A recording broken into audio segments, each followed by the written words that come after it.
Parshat Yitro contains the Aseret HaDibrot, the 10 utterances or the 10 commandments, 2 of which are Shmirat Shabbat, keeping the Shabbat, and another of which is Kaved et avicha ve'et imecha, honor your father and your mother.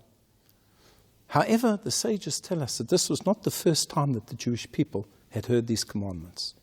They had heard them, in fact, previously in Marah, on their trip through the wilderness on their way to Mount Sinai. There the Torah tells us that Hashem gave them chok mishpat, He gave them certain mitzvot. And Rashi identifies 4 mitzvot that the Jewish people were given prior to the revelation at Sinai.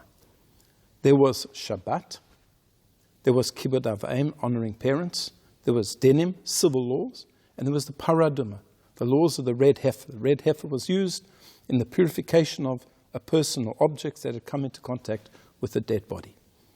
Now, what is the significance of these 4 particular mitzvot?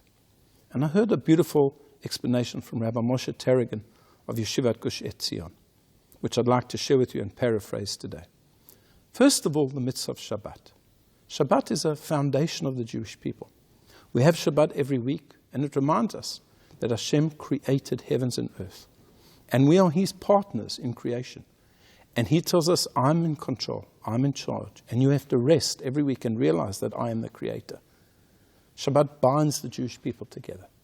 Then there's honoring parents. Honoring parents because we're part of a family. And the family is the basic unit of the Jewish people.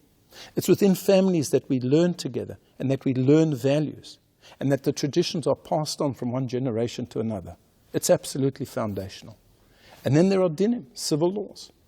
We're not just individuals. We're not just part of a family. We're part of a greater community. We're part of a greater society. And we have to know how to function within that society and not to cause others harm. And if we do so, that we have to rectify the harm that we've done. So those 3 mitzvot are foundational to one's existence within the Jewish people and within the world. But what about the 4th mitzvah, paraduma, the red heifer? What's that all about? That seems to be very, very on the side, something very obscure, something very particular. If there's a dead body and somebody came into contact with a dead body, they have to be sprinkled with the ashes of the red heifer mixed with water. What is it all about? And our sages tell us that there was no more mysterious mitzvah than the mitzvah of paraduma.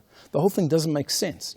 It was used to purify people, but the people who prepared it all became impure. There's so many contradictions and things that we just don't understand. It's completely irrational. And this is what Rabbi Tarragon said, that they were given a taste of the mitzvot even before they came to Mount Sinai. And Hashem was saying, the mitzvot will appeal to your intellect. They'll make sense. Shabbat, testifying to the creation of the world. Honoring your parents, showing respect for your family unit. Dinim, making sure that you are somebody who participates in society and doesn't harm society. That all makes sense. It's rational. But sometimes Hashem will ask you to do something that seems completely irrational and doesn't make sense. And that's how it is. We do not understand everything. And we need to appreciate that we do not understand everything. That's not to say there isn't a rhyme and reason. But for whatever His reasons are, Hashem doesn't communicate to us. Therefore, the Jewish people were given a sampling, a taste of those mitzvot that are rational, and a sampling of a mitzvah that's irrational, and that under all circumstances we are to honor and to obey Hashem. I wish you a Shabbat Shalom.